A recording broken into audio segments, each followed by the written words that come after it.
आज हम लोग आपकी कक्षा 10 यूपी बोर्ड की परीक्षा में गद्यांशों पर आधारित पूछे जाने वाले प्रश्नों को हल करने के बारे में विस्तार से सीखेंगे।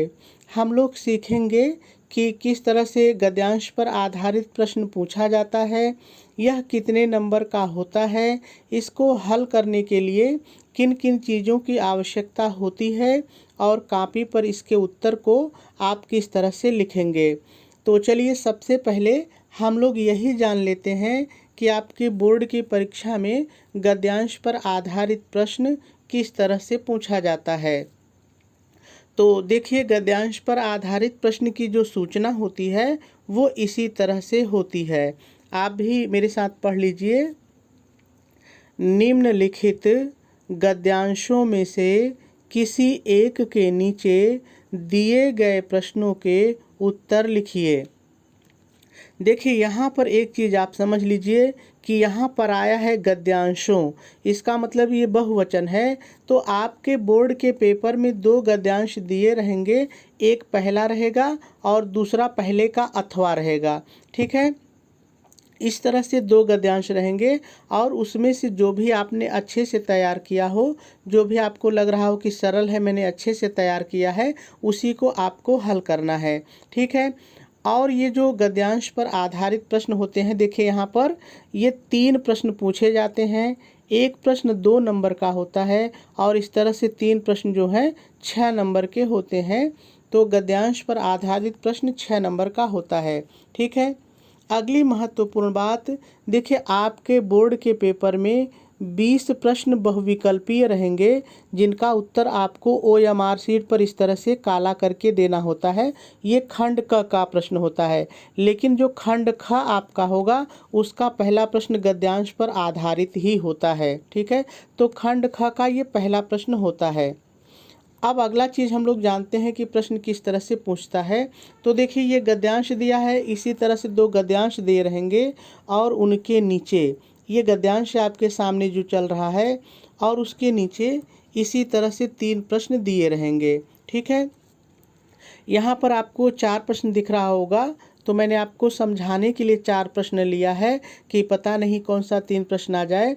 लेकिन आपके बोर्ड के पेपर में केवल 3 ही प्रश्न रहेगा, कोई भी 3 प्रश्न रहेगा। एक प्रश्न 2 नंबर का रहेगा और इस तरह से 6 नंबर का रहेगा। ठीक है, तो चलिए अब हम लोग थोड़ा सा गद्यांश पर चलते हैं और देखते हैं कि क्या चीज़ें हमको हल करने के लिए ज़रूरी हैं। तो देखिए, गद्यांश को हल करने की पहली शर्त यही होती है कि जैसे ही आप गद्यांश पढ़ें, थोड़ा सा भी आप गद्यांश पढ़ें, आपके दिमाग में तुरंत ये बात आ जानी चाहिए कि ये किस पाठ का है और इसके लेखक कौन हैं। जब तक आपको पाठ का नाम और लेखक का नाम नहीं मालूम होगा, तब तक आप गद्यांश को हल नहीं कर सकते हैं, क्योंकि संदर्भ लिखने के लिए आता है और आपको पता है कि संदर्भ लिखने के लिए पाठ का नाम, लेखक का नाम और किताब का नाम आपको आना चाहिए। तो ध्यान रहे, आप गद्यांश के सभी पाठों को, गद्य के जो सभी पाठ हैं उनको कम से कम 2 से 3 बार पढ़िए और जैसे ही आप अपने पेपर में थोड़ा सा भी पढ़िए, आपको तुरंत बात याद आ जाए कि ये इस पाठ का है और इसके लेखक ये हैं। ठीक है, तो चलिए हम लोग गद्यांश को पढ़ते हैं, फिर इसके नीचे पूछे गए प्रश्नों को हल करते हैं। तो आप भी मेरे साथ पढ़ लीजिए धीरे धीरे। विश्वास पात्र मित्र जीवन की एक औषधि है। हमें अपने मित्रों से यह आशा रखनी चाहिए कि वे उत्तम संकल्पों में हमें दृढ़ करेंगे, दोषों और त्रुटियों से हमें बचाएंगे, हमारे सत्य, पवित्रता और मर्यादा के प्रेम को पुष्ट करेंगे। जब हम कुमार्ग पर पैर रखेंगे, तब वे हमें सचेत करेंगे। जब हम हतोत्साहित होंगे, तब हमें उत्साहित करेंगे। सारांश यह है कि वे हमें उत्तमतापूर्वक जीवन निर्वाह करने में हर तरह से सहायता देंगे। सच्ची मित्रता में उत्तम से उत्तम वैद्य की सी निपुणता और परख होती है। अच्छी से अच्छी माता की सी धैर्य और कोमलता होती है। ऐसी ही मित्रता करने का प्रयत्न प्रत्येक पुरुष को करना चाहिए। ये तो गद्यांश रहा। अब चलिए इसके नीचे जो 3 प्रश्न दिए हैं, जो 4 प्रश्न मैंने लिए हैं, उनको हल करते हुए सभी बातों को सीखने का प्रयास करते हैं। तो देखिए यहाँ पर पहला प्रश्न है, प्रस्तुत गद्यांश का संदर्भ लिखिए। देखिए ये प्रश्न एकदम निश्चित है कि आना ही आना है। गद्यांश कोई भी हो सकता है, किसी भी पाठ का हो सकता है, मित्रता का हो सकता है, क्या लिखूं का हो सकता है, अजंता का हो सकता है, ईर्ष्या तू न गई मेरे मन से का हो सकता है, कोई भी पाठ का हो सकता है, लेकिन आपको उस गद्यांश का संदर्भ लिखना ही पड़ेगा। यानी एक तरह से सोचिए तो ये प्रश्न आउट है। उसके बाद भी यदि आप संदर्भ नहीं तैयार कर पाते हैं तो ये तो बड़ी दिक्कत की बात है। तो देखिए जब आपने पहचान लिया कि ये गद्यांश मित्रता का है, इसके लेखक आचार्य रामचंद्र शुक्ल हैं, तो संदर्भ लिखना फिर मुश्किल नहीं रह जाएगा। आप कैसे संदर्भ लिखेंगे, चलिए हम लोग लिख करके सीखते हैं। तो देखिए सबसे पहले आप प्रश्नोत्तर नंबर डालेंगे। मैंने कहा खंड ख का ये पहला ही प्रश्न होगा। अगर आप पहला करते हैं तो केवल पहला ही करिए, लेकिन यदि आप पहले का अथवा करते हैं तो बगल में अथवा भी ज़रूर लिखें, ठीक है। अगर आप अथवा वाला नहीं करते हैं तो इसको लिखने की ज़रूरत नहीं है, ठीक है। अगली चीज़, जब आप प्रश्नोत्तर नंबर डाल देंगे तो कम से कम 2 से 3 लाइन छोड़ दीजिए। इसको बिल्कुल सटा के मत लिखिए। आपको परीक्षा में A, B, C कापी अलग अलग मिलती है, आपको कापी कम नहीं पड़ेगी, इसलिए आप पन्ना बहुत बचाने के चक्कर में मत पड़िए। बहुत दूर दूर भी मत लिखिए, लेकिन जैसे कि हम कह रहे हैं कि प्रश्नोत्तर डालने के बाद थोड़ा दूर लिखेंगे तो दिखता रहेगा, ठीक है। अब उसके बाद देखिए 2 गद्यांश होता है, तो जो भी आप गद्यांश हल करें उसका शुरू का और फिर थोड़ा सा डाट डाट लगा के अंत का नोट कर लीजिए। इससे फ़ायदा ये होगा कि जैसे ही टीचर इस पर निगाह डालेगा वो ये जान जाएगा कि बच्चे ने किस गद्यांश को हल किया है।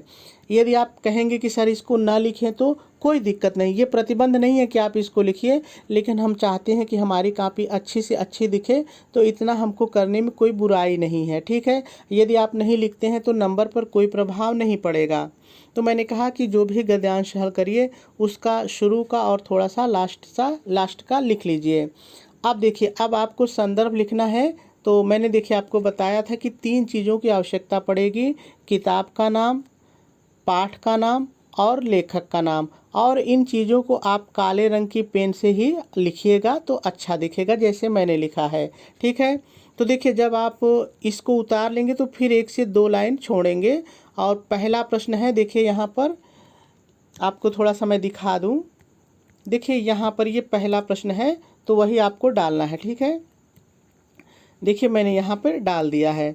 और संदर्भ लिखने के लिए कह रहा है तो आप संदर्भ हेडिंग डालेंगे, डैश डालेंगे और डैश डाल करके लिखेंगे, प्रस्तुत गद्यांश हमारी पाठ्य पुस्तक हिंदी के गद्य खंड में संकलित मित्रता नामक निबंध से लिया गया है। इसके लेखक आचार्य रामचंद्र शुक्ल जी हैं। पूर्ण विराम लगा देंगे और आपका संदर्भ पूरा हो जाएगा, यानी कि पहला प्रश्न पूरा हो जाएगा। एक चीज़ और ध्यान दीजिए, संदर्भ लिखने के कई तरीके हैं। चलिए मैं थोड़ा सा आपको और 1-2 तरीका बता देता हूँ। देखिए आप ऐसे भी लिख सकते हैं, प्रस्तुत गद्यांश हमारी पाठ्य पुस्तक हिंदी के गद्य खंड में संकलित मित्रता नामक पाठ से। अब निबंध को आप विधा की जगह पाठ भी लिख सकते हैं, नामक पाठ से लिया गया है। इसके लेखक आचार्य रामचंद्र शुक्ल जी हैं। आप ऐसे भी लिख सकते हैं, आप विधा की जगह पाठ भी लिख सकते हैं, ठीक है। चलिए अगला देखते हैं। अगला एक तरीका और देखिए, प्रस्तुत गद्यांश हमारी पाठ्य पुस्तक हिंदी के गद्य खंड में संकलित मित्रता नामक शीर्षक से। अब यहाँ पर पाठ की जगह, निबंध की जगह आप शीर्षक भी लिख सकते हैं, कोई दिक्कत नहीं है। शीर्षक से लिया गया है। इसके लेखक आचार्य रामचंद्र शुक्ल जी हैं। और पूर्ण विराम लगा देंगे। तो आपको जो भी तरीका अच्छा लगे एक तरीका ले लीजिए।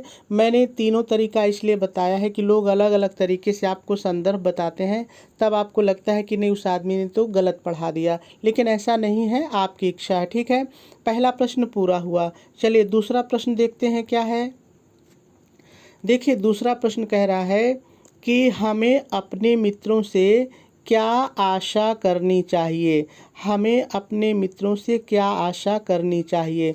तो चलिए हम लोग गद्यांश पर चलते हैं और इसके उत्तर को ढूंढते हैं, क्योंकि सभी प्रश्नों के उत्तर आपको गद्यांश में मिल जाने चाहिए। कभी कभी नहीं मिलता है, लेकिन ज़्यादातर सभी प्रश्नों के उत्तर आपको गद्यांश में ही मिल जाते हैं। तो चलिए हम लोग गद्यांश पर चल करके देखते हैं कि हमें अपने मित्रों से क्या आशा करनी चाहिए। तो देखिए जब यहाँ पर आपकी निगाह जाती है, देखिए कुछ भी नहीं बदलना है, सीधे सीधे लिखना है। हमें अपने मित्रों से यह आशा रखनी चाहिए कि वे उत्तम संकल्पों में हमें दृढ़ करेंगे, दोषों और त्रुटियों से हमें बचाएंगे, हमारे सत्य, पवित्रता और मर्यादा के प्रेम को पुष्ट करेंगे। जब हम कुमार्ग पर पैर रखेंगे तब वे हमें सचेत करेंगे। जब हम हतोत्साहित होंगे तब हमें उत्साहित करेंगे। देखिए यहाँ पर उत्तर इतना मिल गया, यही चीज़ मैंने लिखी है। चलिए देख लेते हैं कैसे लिखी है। अब देखिए जब आपका, ध्यान दीजिएगा, जब आपका पहला प्रश्न खत्म हो जाए तो फिर से कम 1 से 2 लाइन छोड़िए, कम से कम 2 लाइन छोड़ करके फिर अगली नंबरिंग आप करेंगे। ठीक है, तो देखिए जो मैंने वहाँ पे ढूंढा है वही मैंने लिखा है, आप भी मेरे साथ पढ़ लीजिए। देखिए हमें अपने मित्रों से यह आशा रखनी चाहिए कि वे उत्तम संकल्पों में हमें दृढ़ करेंगे, दोषों और त्रुटियों से हमें बचाएंगे, हमारे सत्य, पवित्रता और मर्यादा के प्रेम को पुष्ट करेंगे। जब हम कुमार्ग पर पैर रखेंगे तब वे हमें सचेत करेंगे। जब हम हतोत्साहित होंगे तब हमें उत्साहित करेंगे। और दूसरा वाला प्रश्न भी हल हो जाएगा। ठीक है, चलिए अब तीसरा प्रश्न पढ़ते हैं। देखिए तीसरा प्रश्न है, रेखांकित अंश की व्याख्या कीजिए। अब इस प्रश्न को ध्यान से सुनिए। देखिए यही एक ऐसा प्रश्न है जो आपको सबसे ज़्यादा परेशान करता है, लेकिन आपको कुछ भी दिक्कत नहीं है। जितनी ही आप व्याख्या कर सकते हैं उतनी ही कीजिए। ये ज़रूरी नहीं है कि जितना टीचर आपको बता रहा है उतना ही कर पाए, क्योंकि आप टीचर के जितना नहीं कर सकते हैं तो थोड़ा बहुत भी यदि फेर बदल करके आप थोड़ा सा परिवर्तन करके लिख देंगे तब भी आपको नंबर मिल जाएगा। तो चलिए सबसे पहले हम लोग देखते हैं कि रेखांकित अंश है कहाँ पर, और उसकी व्याख्या वहीं पर सीखते हैं, फिर लिखने का प्रयास करते हैं। तो देखिए पहले समझ लीजिए ज़रा सा। देखिए यहाँ से जो आपका गद्यांश है, यहाँ से जब हम पढ़ते आते हैं तो देखिए यहाँ पर रेखांकित अंश यहाँ पर खींचा गया है। लेकिन एक चीज़ आपको ध्यान रखना है कि जो पेपर बनाने वाले लोग होते हैं वो कहीं भी रेखा खींच सकते हैं, उनकी कलम पर कोई बंदिश नहीं होती है। लेकिन ध्यान रहे कि जो आपकी किताब में गद्यांश पीछे दिया होता है, जब आप पाठ पढ़ते हैं ख़त्म हो जाता है तो पीछे ये गद्यांश दिए होते हैं आपके पाठ के। वहाँ पर जहाँ पर लाइन खींची होती है, उस गद्यांश में जहाँ भी लाइन खींची रहती है, ज़्यादातर बोर्ड की परीक्षा में वही लाइन खींची रहती है, उससे अलग नहीं होती है। लेकिन ऐसी कोई बाध्यता नहीं है। ठीक है, तो चलिए यहाँ पर देखते हैं कि कहाँ पर रेखा खींची है। तो थोड़ा सा आप भी मेरे साथ पढ़ लीजिए। सच्ची मित्रता में उत्तम से उत्तम वैद्य की सी निपुणता और परख होती है। अच्छी से अच्छी माता की सी धैर्य और कोमलता होती है। ऐसी ही मित्रता करने का प्रयत्न प्रत्येक पुरुष को करना चाहिए। ठीक है, देखिए इतना रेखा खींची गई है, हमको इतने की ही व्याख्या करनी है, बाकी ऊपर से हमको कोई मतलब नहीं है। अगर नीचे भी और लाइन होती तो उससे भी हमको कोई मतलब नहीं होता। जहाँ तक रेखा खींची होती है उतने की ही व्याख्या हमको करनी होती है। तो चलिए मैं एक बार यहाँ पर आपको बता दूँ। देखिए जब आपको व्याख्या करनी हो तो उसमें दो तीन चीज़ें होती हैं। एक तो यदि कोई कठिन शब्द आया है तो उसका पर्यायवाची सरल पर्यायवाची लिख दीजिए। और जो लेखक कहता है, यदि आपके पास कोई उदाहरण है तो वही उदाहरण लिख करके लेखक के बात को और पुष्ट कर दीजिए कि ये जो लेखक कह रहा है सही कह रहा है। ठीक है। और शुरुआत में हमेशा आप ऐसे ही शुरू करेंगे, प्रस्तुत रेखांकित अंश में लेखक कहता है कि, या प्रस्तुत रेखांकित अंश में लेखक और जो भी लेखक हो उसका नाम लिख दीजिए। ठीक है। कहता है कि हमेशा शुरुआत इसी लाइन से करेंगे। जब इससे करेंगे तो जो कॉपी जांचने वाला है वो समझ जाएगा कि लड़का होशियार है और इसने अलग लिखा होगा। तो देखिए मैं हल करता हूँ। पहले रेखांकित अंश की व्याख्या डैश डालेंगे और डैश डाल करके लिखेंगे, प्रस्तुत रेखांकित अंश में लेखक कहता है कि सच्ची मित्रता में उत्तम से उत्तम वैद्य किसी कुशलता, देखिए निपुणता को मैंने बदल दिया, कुशलता और परख होती है। अर्थात जिस तरह से एक कुशल वैद्य रोगी के लक्षण को देखकर, उसकी नब्ज को देख करके रोगों को पहचान लेता है, उसी तरह से सच्ची मित्रता में मित्र भी अपने मित्र के लक्षणों, उसके व्यवहार को देख करके उसके बारे में जान लेता है। ठीक है। बस हो गया इतनी की व्याख्या। अब चलिए आगे देखिए। ये तो मित्र और वैद्य की हो गई। अब आगे लेखक कहता है, अच्छी से अच्छी माता किसी धैर्य और कोमलता होती है। चलिए इतनी की कर लेते हैं।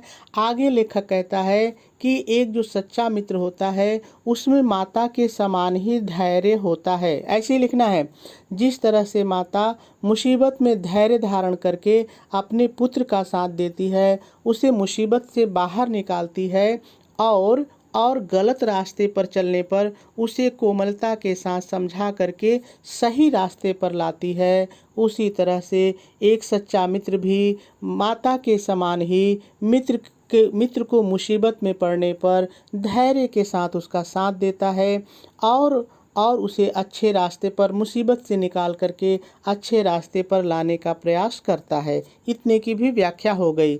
चलिए अब आगे देखिए। ऐसी ही मित्रता करने का प्रयत्न प्रत्येक पुरुष को करना चाहिए। आगे लेखक आचार्य रामचंद्र शुक्ल जी कहते हैं, चाहे तो आप इतना जोड़ दीजिए। आगे लेखक आचार्य रामचंद्र शुक्ल जी कहते हैं कि ऐसी ही मित्रता करने का प्रयास, प्रयत्न को मैंने बदल दिया, प्रयास प्रत्येक व्यक्ति को, पुरुष को बदल दिया, व्यक्ति को करना चाहिए। ठीक है। और इतना लिख देंगे और आपके रेखांकित अंश की व्याख्या पूरी हो जाएगी।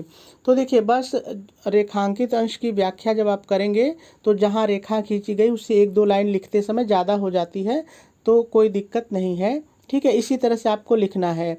अब जो चीज़ें मैंने आपको बताई है, चलिए वही चीज़ मैंने लिखी है, कैसे लिखी है देख लीजिए। देखिए यहाँ पर आप नंबरिंग कर देंगे और हेडिंग डालेंगे रेखांकित अंश की व्याख्या। क्यों? क्योंकि प्रश्न आपसे कह रहा है कि रेखांकित अंश की व्याख्या कीजिए। प्रश्न आपसे ये नहीं कह रहा है कि गद्यांश की व्याख्या कीजिए। प्रश्न आपसे कह रहा है रेखांकित अंश की व्याख्या कीजिए, तो आपको हेडिंग डालनी पड़ेगी रेखांकित अंश की व्याख्या। ठीक है। और मैंने कहा कि हमेशा शुरुआत ऐसे ही कीजिए। देखिए, प्रस्तुत रेखांकित अंश में लेखक आचार्य रामचंद्र शुक्ल जी कहते हैं कि हमेशा कोई भी पाठ का गद्यांश हो, शुरुआत ऐसे ही करिए, बस लेखक का नाम बदलते जाइए। ठीक है। कहते हैं कि, अब देखिए जो मैंने बताया वही लिखा है।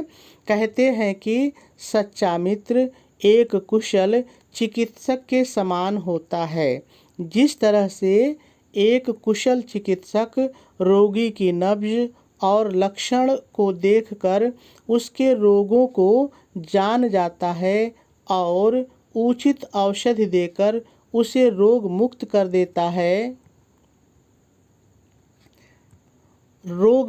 देता है, उसी तरह से एक सच्चा मित्र भी अपने मित्र की कमियों को, उसके कार्य और उसके व्यवहार को देखकर जान जाता है और उसे गलत रास्ते पर जाने से बचा लेता है। ठीक है।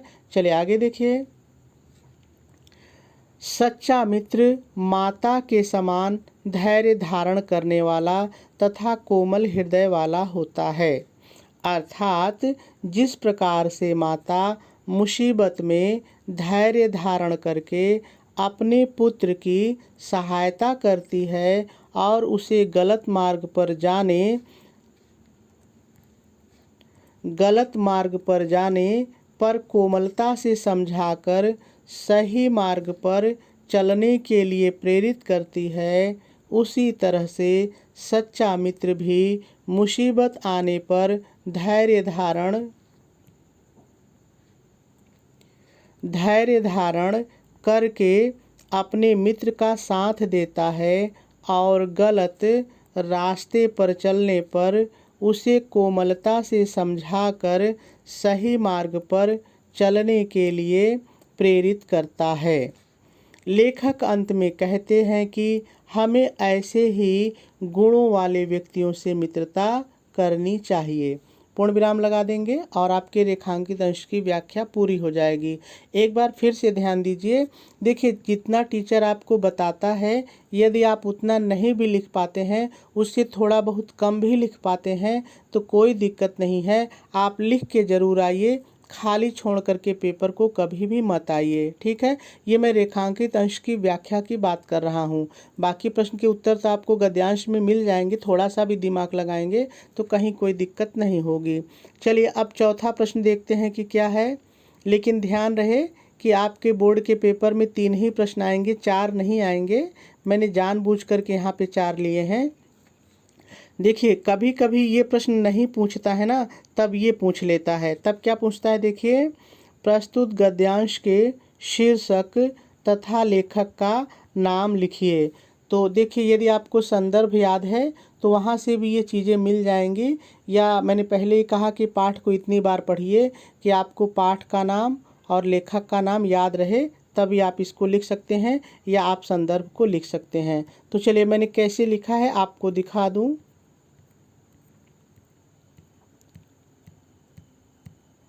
तो देखिए, आप नंबरिंग करेंगे और लिखेंगे प्रस्तुत गद्यांश के शीर्षक का नाम मित्रता तथा लेखक का नाम आचार्य रामचंद्र शुक्ल है, और इस तरह से आपका जो गद्यांश है वो हल हो जाएगा। तो देखिए, इसी तरह से आपको सभी गद्यांशों को हल करना है, कहीं कोई भी दिक्कत नहीं होगी। ठीक है, तो चलिए फिर हम लोग अगले दिन एक नए गद्यांश को लेंगे और उसको हल करना सीखेंगे।